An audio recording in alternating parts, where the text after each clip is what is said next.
I am Vishwajit Dandapat, your Java trainer. I have got 6 years, 7 months of experience in IT industry, all relevant into Java and J2E technologies. I'll be teaching you today the concept of object-oriented programming, that is OOPS, which is popularly known, better known as OOPS, and it is related to basically the concept called object-oriented programming. So what is object-oriented programming? See, when we learn Java or we listen about Java, we always hear this term called object-oriented programming. And moreover, not only Java, there are many other languages in the market today which are extensively used, not only because they are object-oriented programming languages, but also there are many languages which are object-based programming languages, but still they all use this concept called object. So what is this basically? As we all know what an object generally means in English, it is nothing but a thing or any any particular device which we use generally. If you see your mobile phone, your laptop, anything is an object, right? So in day-to-day life, whatever we use are typical example of objects. Similarly, this concept came into being that when whatever we are using is an object to us, why not write code or to say develop software or develop programs in a way which should also handle in the similar manner like real life existences.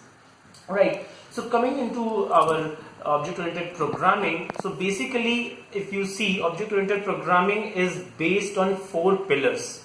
There are 4 basic pillars on which object-oriented programming languages are developed. What are these? These are basically known as polymorphism, abstraction, inheritance, and encapsulation. So the thing is, what are all these 4 and how they help us make software in a better fashion and in a easier way, we will see. So if you see, as we discussed, that object-oriented programming is a pattern type of programming. It's a kind of way, or it's a fashion basically in which program is written. So it makes use of objects and their interactions to design and implement applications. Okay, so what are objects? They are basically the entities which serve as the basic building blocks of an object-oriented application. An object is a self-contained entity with attributes and behaviors. Okay, so object is a thing, as we discussed, right? Anything you consider, say suppose your mobile phone, or say suppose John, who is a customer, then you can say Tommy, which is a dog, then you assume your bank account number, which is a type of account. So if you see, say Tommy is the name of the object, right? But dog is the type of the object. Similarly, if you see John is the name of the customer and customer is the type. Similarly, if you assume your number, this account number, the account number is the name of the object and the type is the account, right? So all these real world objects have states and behaviors, isn't it? So what is the state and what is the behavior? What is the difference? Okay, we'll see. So you see, object is a software bundle of different variables and their related functions, which we also better know as methods. Okay, so if you see a cycle or a bicycle will have different things. Say it can have its own speed, it can have gears. These days you may have seen there are bicycles available which comes into gears, right? There are many gears available in a cycle. So we can say that there can be gears, there can be speed of the cycle. So if you see, the software bicycle have methods to brake. Like method is nothing but the function which we can do through that object. So you see, braking is one of the mechanisms, or in software terminology we say method, which we use to do some work. So here brake will be used to reduce the speed or to come to a halt, right? Similarly, if you see the gear, so you can say change gears, which is a method, which is again nothing but simply a function, what we are doing with it. So normally it is changing the gears. Okay, and then if you see classes, so what are classes? Classes a class is basically a blueprint or a prototype. Now what is a blueprint? So before you say develop a car, or you assemble a car or build a car, before that you make a prototype, right? Like you design the car. There are designers, graphic designers, or say automobile designers, who will basically design it on paper or on board, or 3D printers are now available. So basically they will design it first, so that they can know that what kind of shape and what kind of basically the structure of the car should be when it is built, right? So similarly, what is a class in software or in object-oriented programming? It is nothing but a blueprint or a prototype, right? So it defines the variables and the methods which are common to all the objects of a certain kind. Okay. So what is the benefit of this class, you may ask? So it is basically used because we can again and again make use of it. It is reusable. So reusability is a very important factor which comes into play when we talk about classes, because a software programmer can use the same class and the same code to create many objects out of it.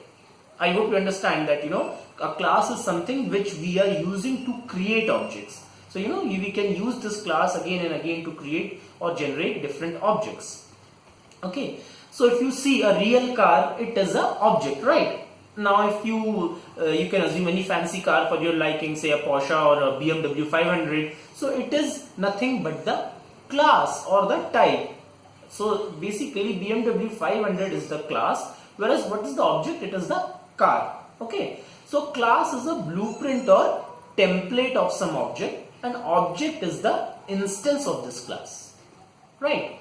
So if you come to object-oriented programming, it is an approach that describes a system as a collection of objects and the interaction between the objects.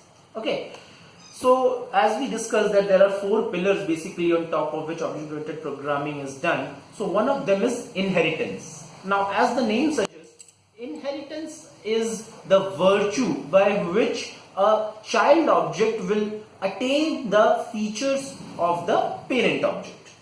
Give me a break, one moment.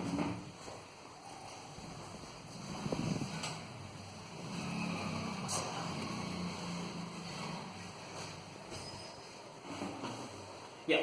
So as I was discussing about inheritance, what is it?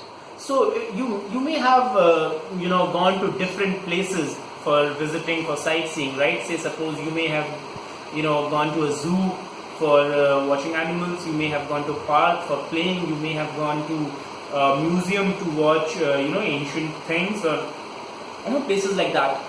So if you see the different kind of places I mentioned just now, like museum or a park or a zoo, these are all different kind of places, right? You may say that museum is a building again, but yeah, if you categorize it, it is again a type of a place where normally people go, right?